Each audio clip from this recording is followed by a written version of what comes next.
This is going to discuss the need for ankle mobility with your squat and ways that people will try and work around a loss of ankle dorsiflexion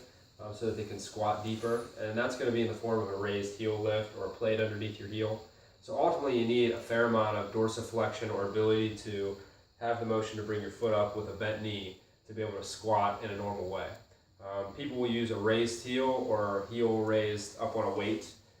or plate to make sure that they're allowed to go deep without having to worry about that restriction in their ankle.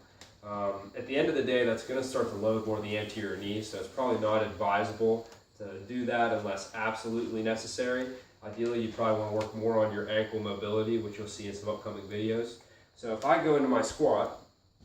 to do that, I need to have motion in my ankle that allows my knee to drift a little bit forward.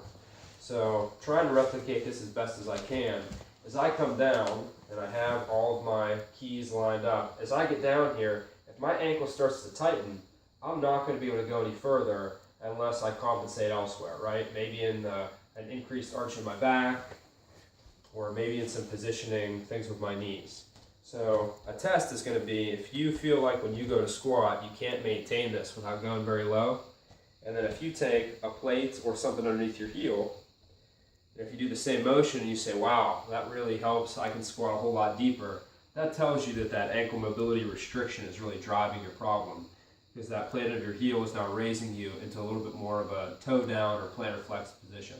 So in finding that, your goal will be to improve your ankle mobility, which you'll see in some upcoming videos, but that is one way to assess if your ankle is really driving the problem with your squat depth.